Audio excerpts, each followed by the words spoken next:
لا طرد من شر محمد صلى الله عليه وسلم وأكبر من شر الله والفاتحة. أعوذ بالله من الشيطان الرجيم. الحمد لله رب العالمين. إياك نعبد وإياك نستعين اهدنا الصراط المستقيم صراط الذين أنعمت عليهم غير المغضوب عليهم ولا الضالين آمين. Assalamualaikum warahmatullahi wabarakatuh. Bismillahirrahmanirrahim. Alhamdulillahirabbil alamin. Wa bihi nasta'in ala umurid dunya waddin. Wassalatu wassalamu ala asyrafil anbiya'i wal mursalin sayyidina wa maulana Muhammadin wa ala alihi wa ashabihi ajma'in. Subhanaka la ilma lana illa ma 'allamtana innaka antal alimul hakim. Wa tub 'alaina innaka antat tawwabur rahim. Wa la haula wa la quwwata illa billahil 'aliyyil 'azim. Rabbi shrah li sadri wa yassir li amri wahlul 'uqdatam min lisani yafqahu qawli. Amma ba'du. Hadirin jamaah salat maghrib Masjid Besar At-Taqwa yang dimuliakan Allah. Pertama-tama terlebih dahulu marilah kita sama-sama memanjatkan puji dan syukur kita kehadirat Allah Subhanahu wa taala, karena dengan limpahan rahmat, karunia, taufik dan hidayahnya jualah di malam hari ini kita dapat berkumpul kembali dalam rangka sama-sama kita melaksanakan kewajiban kita, yaitu kita sudah melaksanakan tadi sholat maghrib secara berjamaah. Kemudian kita lanjutkan mengerjakan kewajiban yang lain, yaitu kita sama-sama menuntut ilmu agama. Shalawat serta salam semoga pula senantiasa tercurahkan kepada uswatun hasanah kita, junjungan kita Nabi besar Muhammad sallallahu alaihi wasallam, pada keluarga beliau, sahabat beliau, dan orang-orang yang senantiasa mengikuti jejak langkah beliau ila yaumil qiyamah. Dan marilah kita pula sama-sama memperbaharui niat i'tikaf dengan niat nawaitu an a'taqifa fi hadzal masjid sunnatan lillahi ta'ala. Sengaja saya beriktikaf di dalam masjid ini sunnat atasku karena Allah Ta'ala. Hadirin jamaah salat maghrib Masjid Besar At-Taqwa yang dimuliakan Allah, pada malam hari ini ulun ingin menyampaikan sebuah kitab yang dikarang oleh Abdurrahman Siddiq bin Muhammad Afif Al-Banjari, yaitu sidin ini adalah Mufti Indragiri, yaitu tentang kitab Asrarus Shalah, yaitu rahasia sembahyang. Bismillahirrahmanirrahim. Alhamdulillahirabbil alamin wassalatu wassalamu ala sayyidil mursalin sayyidina Muhammadin wa ala alihi washabihi ajma'in. Adapun kemudian daripada itu maka berkatalah Abdul Jalil Ad-Dhaif Al-Katsirul Jahul Al-Musawi Abdurrahman Siddiq bin Muhammad Afif Al-Banjari afa'anhu Rabbul Bari, yakni hamba yang amat hina, lagi dhaif, lagi yang banyak bebal dan kesalahan, yaitu Abdurrahman Siddiq bin Muhammad Afif Al-Banjari. Beliau ini adalah Mufti Indragiri dan keturunan Syekh Muhammad Arsyad Al-Banjari Ratu kita Kalampayang. Memaafkan daripadanya Tuhannya yang menjadikan sekalian alam. Lamma ra'aitu minal adillati anna sholata imaduddin wa afdalus wa afdalus ta'at ahbabtu an azkura kayfiyataha az-zahirata wal batinata fi hadhihi tarjumati liyakuna tazkiratan li wa li amsali minal ikhwan wa zakhiratan li wa lahum fi daril aman. Manakala aku lihat daripada beberapa dalil bahwasanya sembahyang itu tiang agama dan terlebih afdol daripada segala taat, maka suka aku bahwa aku sebutkan akan kaifiatnya yang zahir, kaifiat caranya yang zahir dan yang batin di dalam terjemah ini, supaya adalah ia menjadi peringatan bagiku dan bagi yang seumpamaku daripada saudara dan supaya menjadi peraturan pertaruhan bagiku dan bagi mereka itu di dalam negeri yang aman. Wa sammaituha tarjumat asraris shalah min iddati kutubil mu'tamidati. Dan aku namai akan dia, terjemah ini adalah asraris shalah min iddati kutubil mu'tamidah. Artinya terjemah beberapa rahasia sembahyang yang diambil daripada beberapa kitab yang mu'tamad, kitab yang diperpegangi banyak orang. Ketahui olehmu bahwasanya sembahyang 5 waktu itu fardu ain, fardu perseorangan atas mukallaf, orang yang sudah akil balik, dan wajib atas wali menyuruh anak-anak sembahyang. Wali, ya kan, wali itu di kita bapaknya atau ibunya, menyuruh anak-anak sembahyang tatkala umurnya 7 tahun. Wajib sudah menyuruh. Ya, kalau anak-anak kita itu umur 7 tahun, kita sudah diwajibkan untuk menyuruh anak kita tadi untuk sholat. Dan wajib memukul dia apabila sampai umurnya 10 tahun. Apabila sudah umur 10 tahun disuruh sholat kada mau, ya kah, enggan, maka kita wajib memukul pukulan yang mengancam, model menakutani aja, kada mun memata-mata lawan awaknya, kada ya kah, kada menyakiti, pukulan supaya ini mau dia. Dan wajib lagi menyuruh, dan wajib laki menyuruh anak dan istri, laki menyuruh anak dan istri, ya, dan mereka yang di bawah kuasanya, artinya di bawah tanggungannya. Seorang suami wajib menyuruh istrinya, wajib menyuruh anaknya. Nah, karena itu wajib, ya kan? Jadi apabila sudah kita suruh, misalnya kada mau juga, angkan juga anak kita tidak sudah kita suruh, ya kan? Kada mau juga dipukul, tetap kada mau juga. Nah, peserah ya lagi, ya kan? Serahkan aja lawan Allah Subhanahu wa taala. Artinya kita sudah lepas kewajiban, ya kan? Andaikan mereka itu nanti di hadapan Allah Subhanahu wa taala menuntut keadilan, kita sudah terlepas dari kewajiban tadi. Nah, kalau kita kadang menyuruh, melihatkan dia anak kita tadi atau istri kita kada sembahyang, kita lihatkan aja, kadang kita suruh, ya kan? Itu nanti di akhirat inya meminta keadilan, ya kan? Ulun misalnya, ya Allah, ulun ni kada pernah laki ulun menyuruh sholat, kada pernah ulun disuruhnya. Nah, kita tuh 4 jua, ya kah? Yang asalnya kita misalnya hendak masuk surga sudah, kalau 4 takabini tadi kah? Kadalam neraka juga mengawali. Karena kita kada menyuruh, ya kah? Anak tadi, kalau kada kalau kada kita suruh, kita bertanggung jawab nanti di akhirat, ya kah? Kalau kita suruh, kada mau juga, kita lepas tanggung jawab sudah. Sudah ulun suruh, ya Allah, kan kita kada bakal lagi. Mereka menuntut keadilan, ya kah? Ibarat menuntut keadilan, nih. Karena ini ada ceritanya. Ada cerita orang yang sudah sedikit aja lagi masuk ke dalam surga, cuman gara-gara anaknya minta keadilan, ya Allah, ulun dimasuk neraka karena abah ulun kemarin kada pernah menyuruh ulun sholat, kada pernah menyuruh ulun, kayak apa ulun anak sembahyang kada suruh disuruhnya. Nah, lalu Tuhan tarik abahnya tadi, yang masuk hendak ke dalam surga tadi, tarik kawali anaknya di dalam neraka karena kada bertanggung jawab tadi. Kalau kita suruh juga sudah disuruh sudah, ya kah?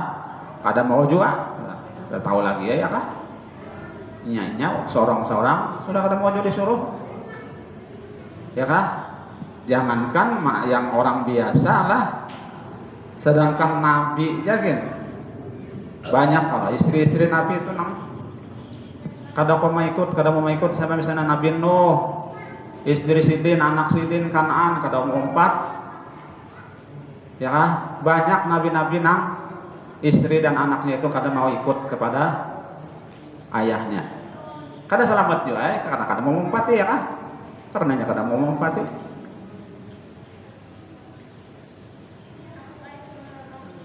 Dan jangan dibiarkan atas mereka itu uzur. Uzur ini berarti ada alasan, ya kan? Uzur alasan. Firman Allah Ta'ala, inna sholata kanat 'alal mu'minina kitaban mawquta. Artinya bahwasanya sembahyang adalah ya atas sekalian mukmin difardukan, lagi diwaktukan. Artinya ada difardukan dan juga ada ditentukan waktunya. Dan sabda Nabi Muhammad sallallahu alaihi wasallam, awwalu ma yuhasabu alaihi abdu yaumal qiyamati as-shalah. Fa in wujidat tamatan qubilat wa sa'iru amali. Wa in wujidat naqisatan ruddat wa sa'iru amali.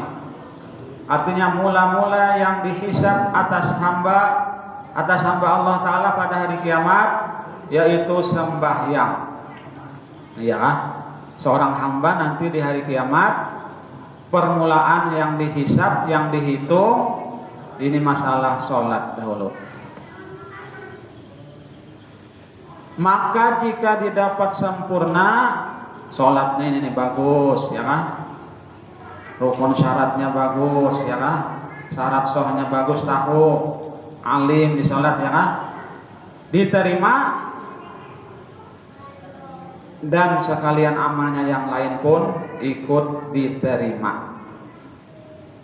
Apabila sholatnya tadi bagus, sempurna, ya. Dan jika didapat kurang, sholatnya kada beres, ya kan? Rukun syaratnya kada pas, cara baudonya kada pas, ditolak, misalnya ditolak nih, kada diterima, ditolak juga amalan yang lainnya. Amal-amalan yang lain ikut tertolak karena sholat tadi kada beres.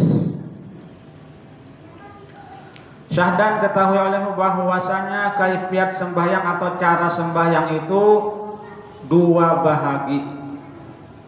Pertama zahir, di luar kita zahir nih, di luar kalau dilihat. Dan yang kedua batin, di dalam. Adapun kaifiat yang zahir, cara yang zahir itu di dalam 7 perkara. Cara nang zahirnya nih, di dalam 7 perkara. Pertama, mengetahui syarat wajib sembahyang. Syarat wajib sembahyang apa aja, ini harus tahu. Kedua, mengetahui syarat sah sembahyang. Ketiga, mengetahui rukun sembahyang. Berapa rukun sembahyang? Ya kan? Yang keempat, mengetahui sunat ab'ad. Berapa ada sunat ab'ad? Yang kelima, mengetahui sunat hayat. Sunat hayat sembahyang ada berapa aja? Yang keenam, mengetahui yang makruh di dalam sembahyang. Yang ketujuh, mengetahui yang membatalkan sembahyang. Nah, ini yang dikuasai dulu ilmunya, ya kan? Amun kada tahu yang ini kayak apa sembahyang? Bahapal ya kan? Umpatan ikut-ikutan aja, orang betunduk juga, orang betungging juga, itu umpatan karena kada ada ilmunya. Adapun kaifiat batin sembahyang itu 3 perkara. Cara batin nih kita. Cara batin sembahyang itu 3 perkara. Pertama, mengetahui yang menyempurnakan syarat dan rukun sembahyang. Kedua, mengetahui dan mengiktikadkan rahasia tiap-tiap rukun sembahyang. Ketiga, bersungguh-sungguh mengiktikadkan hakikat dan rahasia di dalam sembahyang. Itu yang tahu ya kan? Ini cara yang batin. Ada 3. Adapun yang pertama itu maka bahwasanya tersebut di dalam kitab Tarbiyatuz Ghafilin, Tanbihul Ghafilin, tersebut di dalam kitab Tanbihul Ghafilin bahwasanya di dalam sembahyang itu ada 12.000 perkara. Di dalam sembahyang itu ada 12.000 perkara. Ini di dalam kitab Tanbihul Ghafilin. Kemudian dihimpunkan ia di dalam 12 perkara. Yang 12.000 tadi dihimpunkan pulang. Bisa kita tuh diringkas dalam 12 perkara. Maka barang siapa menghendaki sembahyang, maka tak dapat tiada atau kita bahas gitu, kada boleh kada, bahwa bersungguh-sungguh ia pada memeliharakan yang 12 perkara ini supaya sempurna sembahyangnya. Pertama, ada ilmu, ya kah? Artinya tahu tata cara sembahyang tadi. Karena bahwasanya Nabi SAW bersabda, amalun qalilun fi ilmin khairun min amalin katsirin fi jahlin. Artinya bermula amal yang sedikit di dalam ada ilmu, amalannya yang sedikit tadi tapi tepat ilmunya pas, ya, lebih baik daripada amal yang banyak di dalam jahil. Banyak beramal tapi jahil, biar sedikit aja misalnya tapi nya berilmu, ya kan? Apalagi banyak beramal ilmunya ada juga lah makinnya.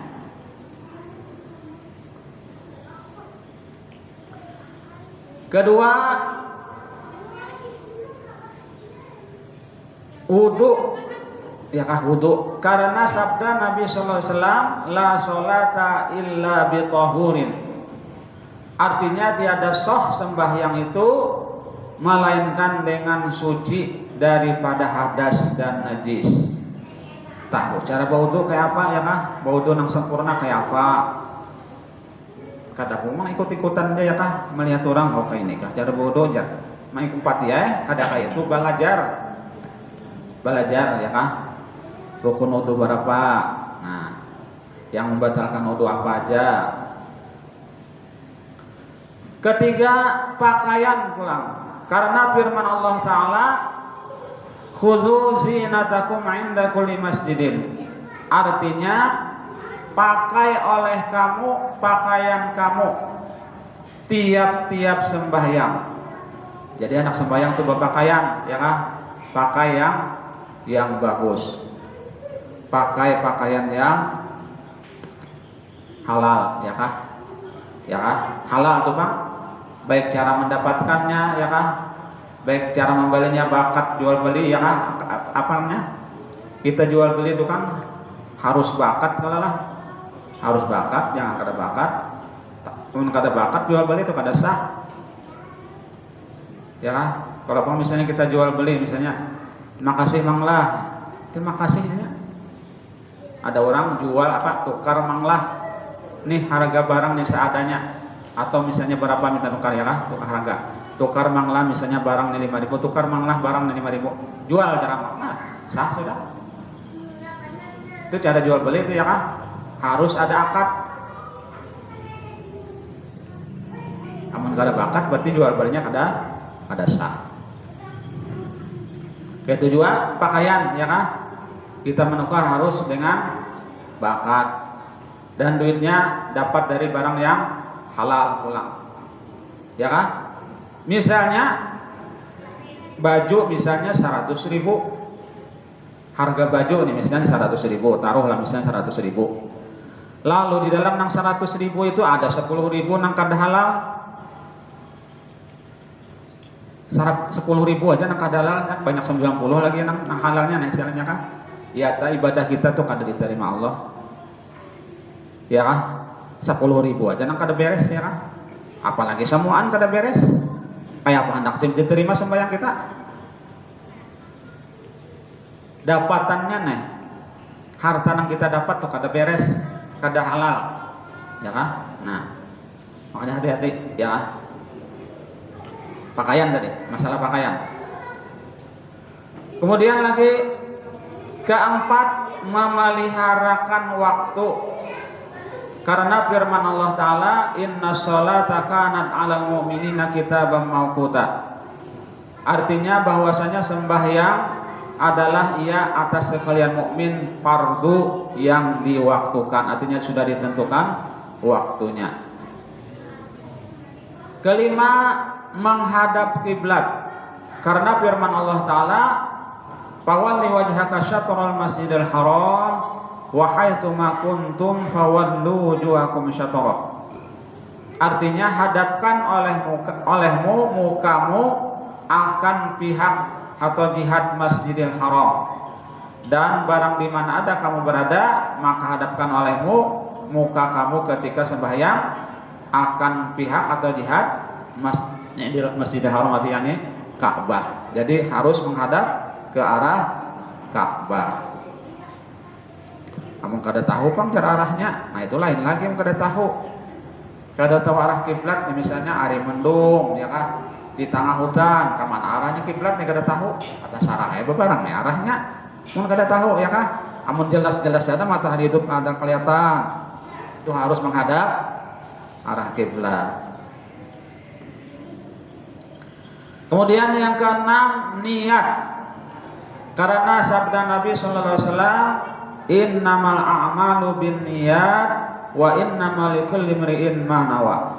Artinya hanya saja sah segala amal itu dengan niat, dan hanya saja kebilangan bagi tiap-tiap seseorang itu barang yang diniatkannya. Artinya apa yang diniatkan itu nang didapatinya.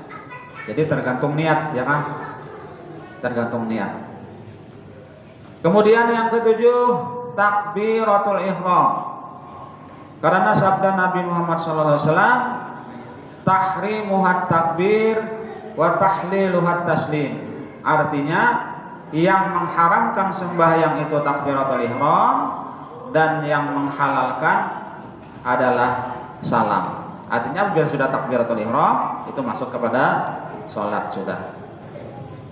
Dan yang mengeluarkan arti apabila salam berarti kita sudah selesai sholat.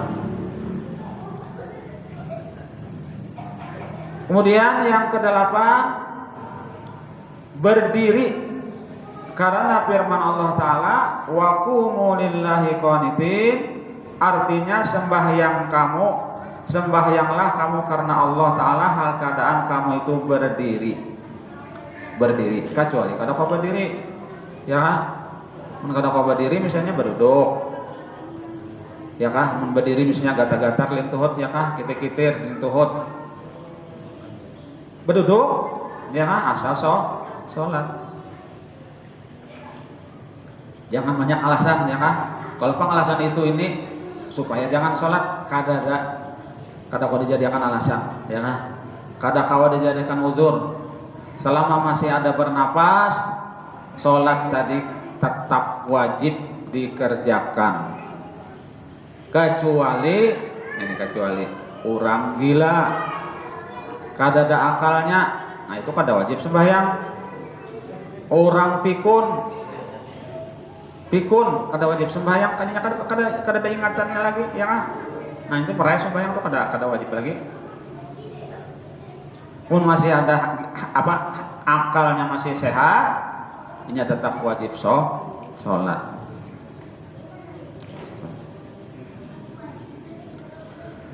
Kemudian yang kesembilan, membaca Fatihah, karena firman Allah Ta'ala, faqra'u ma tayassara minal Qur'an. Artinya maka baca olehmu akan barang yang mudah daripada Quran. Baca Fatihah.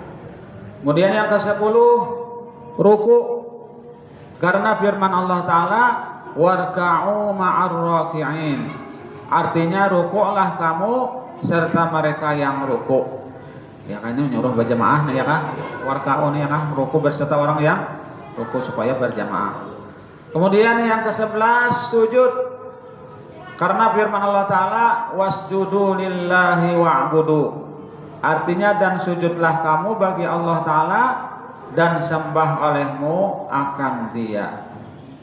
Yang ke-12, duduk nih, karena sabda Nabi SAW, idza rafa'a ar-rajulu ra'sahu min akhiris sajadati wa qa'ada qadrat tasyahhud faqad tammat sholatuhu.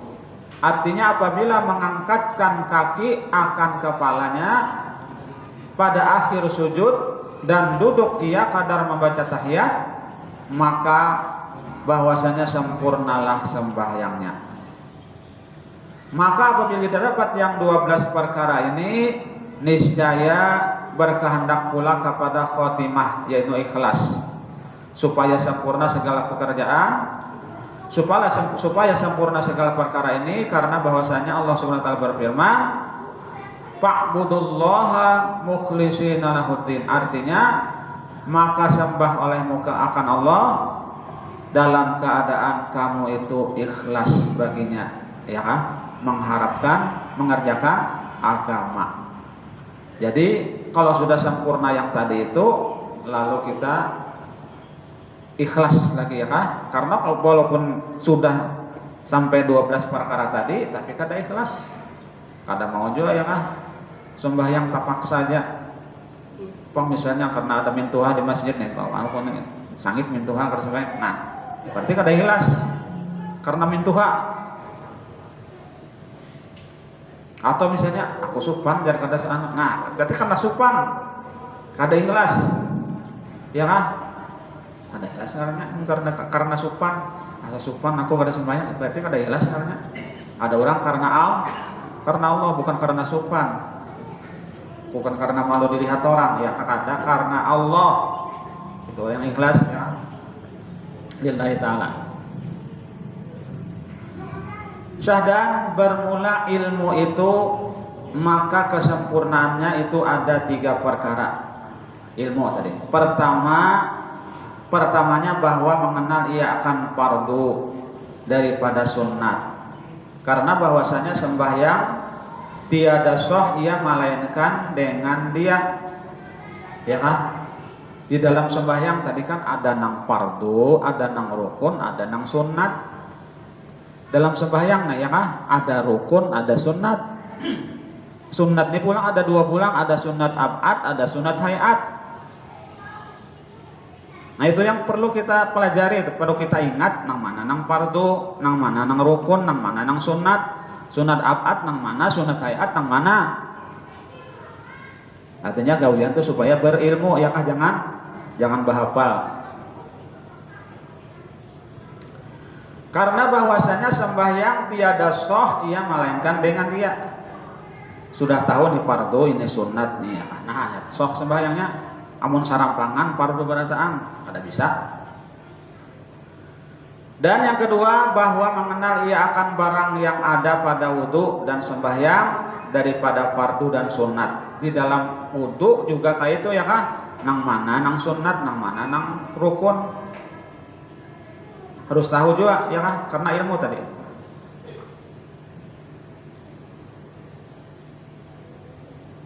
Maka bahwasanya yang demikian itu daripada kesempurnaan sembahyang.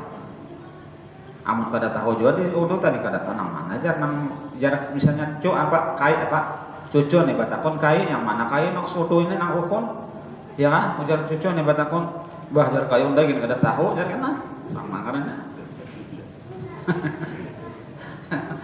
Kalau kamu misalnya ditakuni cucu, ya kan? Sama kada tahu juga jadinya kaya, nah ya sudah. Dan ketiganya bahwa mengenal ia akan tipu daya syaitan, maka mengambil ia pada memerangi akan dia dengan sungguh-sungguh. Jadi di dalam sembahyang itu ada juga tipu daya syaitannya, ya kan?